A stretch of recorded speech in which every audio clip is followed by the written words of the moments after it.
यानी कि मेंशन करता है या नहीं। बहरहाल खबरों में आगे बढ़ते हुए बजट सत्र की बात कर लेते हैं। दरअसल अशोक गहलोत आज पुलिस बजट पेश करेंगे। मुख्यमंत्री आज विधानसभा में पुलिस बजट पेश करेंगे। जयपुर में ज्वाइंट पुलिस कमिश्नर पद की घोषणा संभव है। जयपुर पुलिस कमिश्नरेट में नए सेंट्रल जेल की भी घोषणा संभव है। पुलिस और जेल कार्मिकों के ग्रेड पे की सौगात मिल सकती है। पुलिस और जेल कर्मियों को सीएम अशोक गहलोत से काफी उम्मीदें हैं और माना जा रहा है आज बड़ी सौगात पुलिस विभाग को मिल सकती है। खबर यह है कि जयपुर में ज्वाइंट पुलिस कमिश्नर पद की घोषणा भी हो सकती है। आपको बता दें कि इससे पहले बजट पारित किया गया था बजट सत्र के पिछले चरण में, और आज जो कि तीसरा चरण आज जो शुरुआत हुई है उसमें पुलिस बजट आज मुख्यमंत्री गहलोत पेश करेंगे और कई बड़ी घोषणा, कई बड़ी सौगातें पुलिस विभाग को मिल सकती हैं। जयपुर में पुलिस कमिश्नरेट में साथ ही नए सेंट्रल जेल की घोषणा की संभावना, पुलिस और जेल कर्मियों के ग्रेड पे की सौगात भी मिल सकती है। पुलिस और जेल कर्मियों को सीएम अशोक गहलोत से काफी उम्मीदें हैं और अब माना जा रहा है कि उम्मीदों को पूरा करने का वक्त आ गया है। आज जब पुलिस बजट पेश करेंगे तो सभी की निगाह मुख्यमंत्री पर होगी। सबसे बड़ी घोषणा हो सकती है कि जयपुर में ज्वाइंट पुलिस कमिश्नर पद की घोषणा। इसके साथ साथ जयपुर पुलिस कमिश्नरेट में नए सेंट्रल जेल की भी घोषणा संभव है। सचिन हमारे संवाददाता इस खबर पर ज्यादा जानकारी के साथ जुड़ गए हैं। सचिन, हमने देखा किसानों के लिए दिल खोल के रख दिया था मुख्यमंत्री ने बजट में, और अब पुलिस बजट पेश करेंगे। कितने बजट पेश करेंगे, कितने बजे, और साथ ही ये बताइए कि क्या बड़ी सौगातें आज पुलिस विभाग को मिल सकती है? देखिए, में जो कारागार विभाग है उसकी चर्चा हो रही है। मदन विधायक पूर्व मंत्री भी रह चुके हैं। बात की है तकरीबन तो जो गृह विभाग 38,32,000 का बजट है, तो कारागार विभाग यानी। सचिन, आपका ऑडियो सही से नहीं आ रहा है फिलहाल के लिए। बहुत बहुत शुक्रिया, नजर बनाए रखिएगा। अपने दर्शकों को बता दें कि सभी की निगाह मुख्यमंत्री पर टिकी हुई है, चूंकि आज सीएम गहलोत पुलिस बजट पेश करेंगे। चुनावी साल जाहिर तौर पर बजट के जरिए हर वर्ग को साधने की कोशिश, और आज पुलिस विभाग को बड़ी सौगातें बजट के जरिए मिल सकती हैं। चलिए खबरों में आगे बढ़ते हैं। बजट सत्र के तीसरे चरण की कार्रवाई लगातार जारी है। कानून व्यवस्था पर सदन में तीखे सवाल जवाब हुए हैं। 17 विभागों की अनुदान की मांगे पारित होनी है। आज बजट सत्र के तीसरे चरण की शुरुआत हो गई है। मदन दिलावर क्या कुछ बोल रहे हैं, सुनते हैं उनको। कानून व्यवस्था संभालने के लिए वो एसपी जयपुर में लगे हुए हैं। कौन थे वो एसपी, बताना। मुख्यमंत्री जवाब दे तो बताना। मेरी जानकारी के अनुसार शायद हिम्मत अभिलाष टाक थे, जिन्होंने गुजरात में करोड़ रुपए की शराब की तस्करी की, जो तस्करों से मिले हुए थे। क्या वो कानून व्यवस्था संभालेंगे? Thank you. अरे चोरों को, बिल्ली को दूध की रखवाली रख रहे हो। माननीय सभापति महोदय, माननीय सभापति महोदय, मैं आपसे निवेदन करना चाह रहा हूं। मैं एक और निवेदन करना चाहता हूं। आपका समय प्लीज। मेरा समय संयम लोटा। मेरा समय है माननीय सभापति महोदय, समय अभी बाकी है। घड़ी सदन की चलेगी। मेरा आधा घंटा दिया था। माननीय सदस्य, सभी को निवेदन करना चाहता हूं, मेरा आधा घंटा दिया था। नो, घड़ी सदन की ही चलेगी। आधा घंटा दिया था। काम आएगी और समय वही काम आएगा जो आपको अलॉटेड है। मेरे को श्री संयम लोटा, मेरे को आधा घंटा दिया था। माननीय सभापति महोदय, अब रिकॉर्ड नहीं होगा। कोटा आईटीयू में कंटिन्यू बोलिए आप। माननीय सभापति महोदय,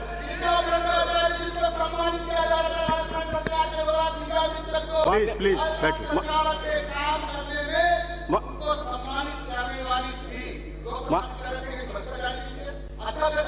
माननीय सभापति महोदय, बोलिए। माननीय प्लीज बैठिए, प्लीज।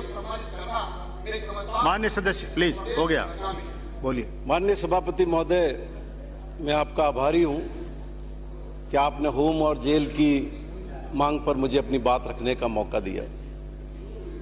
कबीरदास जी ने कहा था सभापति महोदय, पोथी पढ़ पढ़ जग मुआ, भया न पंडित होए, ढाई आकर प्रेम का पढ़े सो पंडित होए।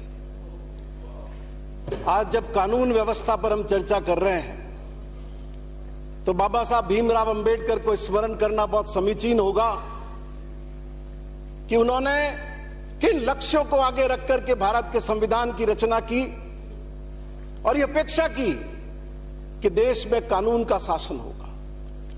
लेकिन माननीय सभापति महोदय, आज अपराध की घटना का प्रयोग एक खास विचारधारा के प्रसार के लिए किया जा रहा है, जो सबसे गंभीर बात है। माननीय सभापति महोदय, जिस तरीके से मुझसे पूर्व वक्ता ने विचार रखे, उससे तो यह प्रकट होता है कि राजस्थान में पुलिस कुछ कर ही नहीं। लेकिन माननीय सभापति महोदय, मैं आपके समक्ष निवेदन करूंगा कि राजस्थान की सरकार ने इस बात की कभी परवाह नहीं की कि मुकदमे दर्ज होने का ग्राफ कितनी ऊंचाई पर जा रहा है। उन्होंने इस बात की परवाह की कि इस देश का नागरिक जो अगर समझता है कि पुलिस में उसका मुकदमा दर्ज होना चाहिए, तो उन्होंने ये सुनिश्चित किया कि हर हाल में मुकदमा सुनिश्चित हो। थाने से धक्का पड़ जाए तो पुलिस अधीक्षक के यहां पर यह व्यवस्था की कि वो मुकदमा दर्ज करेगी। और इतना ही नहीं, जब आला अधिकारियों की जांच में सामने आ गया कि फला नागरिक के मुकदमे को दर्ज करने के अंदर थाना अधिकारी ने आनाकानी किए, माननीय सभापति महोदय, उनके खिलाफ कार्रवाई भी की। तो ये एक सोच है, कोई मुकदमों के बोझ से हम डरते नहीं। लेकिन माननीय सभापति महोदय, मैं प्रमाणित करूंगा सदन के अंदर कि नेशनल क्राइम ब्यूरो ने जो लेटेस्ट फिगर 2021 के जारी किए हैं, राजस्थान हिंदुस्तान में कहां खड़ा है वो मैं निवेदन करूंगा। माननीय सभापति महोदय, हम देखें राजू ठेठ किस मुस्तैदी के साथ उसको गिरफ्तार किया गया, और टावरा माइंस के अंदर ओडा गांव के अंदर जो विस्फोटक के जरिए लाइन उखाड़ने वाले थे, क्या पुलिस की प्रोएक्टिव परफॉर्मेंस नहीं थी? और इसके साथ ही एक पति ने अपनी पत्नी और अपने भाई बीमा का पैसा वसूल करने के लिए उनकी हत्या कर दी, क्या पुलिस ने अपनी तत्परता से उसका पर्दाफाश नहीं किया? और माननीय सभापति महोदय, भारतीय जनता पार्टी के एक कार्यकर्ता ने उदयपुर में कन्हैया लाल की हत्या की गंडासों के साथ में, जिसके अनेक फोटो भारतीय जनता पार्टी के नेताओं के साथ पूरे राजस्थान के अंदर प्रसारित हुए, क्या उसके नाम पर भी धर्म का रंग देकर के इन्होंने राजनीति करने की कोशिश नहीं की? माननीय सभापति महोदय, वालों का भी कांग्रेस के नेताओं के साथ फोटो है। मैं पेपर लीक वालों का कांग्रेस के नेताओं के साथ फोटो है, वो भी बोलो। पेपर लीक वालों का फोटो कांग्रेस के नेताओं के साथ भी है, वो क्यों नहीं बोल रहे आप?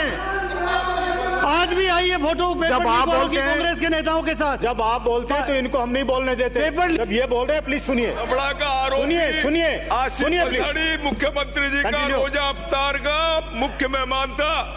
और माननीय सभापति महोदय, क्या राजस्थान के मुख्यमंत्री की संवेदनशीलता का सुप्रीम उदाहरण नहीं था? वो स्वयं उसके निवास पर गए। इतना ही नहीं, उसके परिवार के लोगों को सरकारी नौकरी दी। क्या राजस्थान के 75 साल के इतिहास के अंदर हम कोई दूसरा ऐसा उदाहरण बता सकते हैं? सभापति महोदय, मैं आपके माध्यम से विनती करूंगा कि दुष्कर्म की बात करते हैं। 2018 में दुष्कर्म के 30.5% मुकदमे माननीय सभापति महोदय कोर्ट के जरिए दर्ज होते थे। आज वो आंकड़ा घट करके माननीय सभापति महोदय 14% पर आ गया है। तो क्या ये पुलिस की जवाबदेही का सीधा प्रमाण नहीं है? इतना ही नहीं माननीय सभापति महोदय, एसपी के ऑफिस में भी 336 मुकदमे अलग अलग जगह पर दर्ज किए गए, और 18 मामलों में जब उच्च अधिकारियों के ध्यान में आया कि जो फरियादी है उसका मुकदमा दर्ज करने में लापरवाही की, तो 18 पुलिस अधिकारियों के खिलाफ कार्रवाई माननीय सभापति महोदय की गई है। ये इस बात का प्रमाण, एक जवाबदेह शासन। मैं आपके माध्यम से निवेदन करूंगा, हमेशा हर वीडियो कॉन्फ्रेंस में मुख्यमंत्री जी ने साफ निर्देश दिए कि कोई भी व्यक्ति आता है, मुकदमा दर्ज होना चाहिए, जांच हो जाएगी, गलत पाया जाएगा एफआईआर हो जाएगी, और अपराध होगा तो उस पर कार्रवाई होगी। माननीय सभापति महोदय, इसी तरीके से महिला अपराधों के लिए भी 2019 में नया यूनिट की स्थापना की गई, जघन्य अपराधों के लिए भी 2019 में नई यूनिट की स्थापना की गई और 156(3) का जैसा मैंने आपको निवेदन किया कि इस्तगासों में लगातार संख्या में कमी। अनुसूचित जाति और जनजाति, माननीय सभापति मैं ध्यान दिलाना चाहूंगा आपका, 2 दिन पहले ही राजस्थान के गृह मंत्री रहे और राजस्थान के सर्वोच्च सदन के विधानसभा अध्यक्ष रहे कैलाश मेघवाल साहब का एक स्टेटमेंट आया था शाहपुरा से कि अनुसूचित जाति का कोई भी व्यक्ति अपनी आवाज उठाता है, बोलता है, पार्टी के भीतर भी बोलता है, तो अगली बार उसका टिकट कट जाता है। ये तुम्हारी असलियत है। जो 40 साल से तुम्हारी पार्टी में राजनीति कर रहा है जो व्यक्ति, उसने पूरे राजस्थान में, पूरे हिंदुस्तान की जनता को दिखाई है कि भारतीय जनता पार्टी में रहकर अनुसूचित जाति का एक इतना बड़ा रहता कितनी घुटन महसूस कर रहा। माननीय सभापति महोदय, मैं निवेदन करूंगा आपको, 2018 में SC/ST के केसेस में जांच के अंदर 231 दिन लगते थे 2018 में, और 2022 में वो घट करके 76 दिनों पर आ गया। मतलब 76 दिनों के अंदर पुलिस उसका अनुसंधान पूरा कर रही है। माननीय सभापति महोदय, इसी तरीके से रेप के मामले में 2018 में 208 दिन लगते थे, जो अब घट करके 2022 में माननीय सभापति महोदय 67 दिन पर आ गया। पुलिस में पहले से ही 2015 से ही केस ऑफिसर स्कीम चल रही है। केस ऑफिसर स्कीम में सजा का प्रतिशत था 2015 से 18 में 56%, वो भी बढ़कर के माननीय सभापति महोदय 2019 से 22 में 61% पर आकर के खड़ा हो गया है। मैं आपके माध्यम से निवेदन करूंगा कि दुष्कर्म के मामलों में 2 माह में निस्तारण का 2018 में प्रतिशत था 32 और वो 2022 में बढ़कर के 42 पर आ गया है। आईपीसी के अंदर बीजेपी की सरकार में सजा का प्रतिशत था 52.83 पूरे उनके 5 साल के शासन में, और इस सरकार के कार्यकाल में जो 2019 से 21 का फिगर मेरे पास उपलब्ध है, सजा का प्रतिशत बढ़कर के 57.33 हो गया। मैं आपके माध्यम से निवेदन करूंगा कि महिला अत्याचार में भी सजा का प्रतिशत जो 2016 से 18 में 38.56 था, वो बढ़कर के 19 से 21 के बीच में 46.07% पे आ गए। क्या ये सारे आंकड़े ये प्रकट करने के लिए पर्याप्त नहीं है कि राजस्थान में पुलिस विभाग मुस्तैदी के साथ अपनी जिम्मेदारी निभा रहा है? और मैं आपको याद दिलाना चाहूंगा सभापति महोदय, वो दिन दूर नहीं हुए, वो दिन दूर नहीं हुए भी, वो कोरोना का समय था। क्या हालात थे? बाप बेटे के हाथ लगाने से डर रहा था, बेटा बाप के हाथ लगाने से डर रहा था, बाप मर गया तो बेटा उसकी अर्थी को ले जाने के लिए तैयार नहीं था। उस दौर के अंदर राजस्थान में हिंदुस्तान के लोगों को अपनी जान पर खेलकर संभालने का काम किसने किया? कौन था वो कांस्टेबल था जो चौक पर बैठा हुआ था कोरोना की उस प्रचंड आंधी के बीच में भी। हमें शुक्रगुजार होना चाहिए कि उनकी कर्मठता के कारण हम राजस्थान के हजारों लोगों का जीवन बचा सके। माननीय सभापति महोदय, मैं आपके माध्यम से निवेदन करूंगा,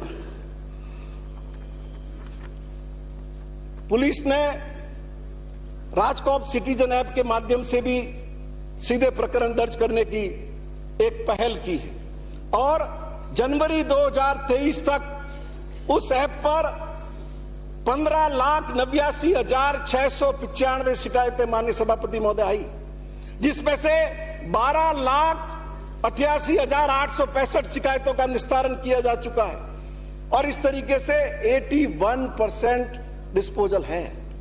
मैं कह सकता हूं कि यह एक सराहनीय काम है जिसका इस सदन को समवेत स्वर से अनुमोदन करना चाहिए।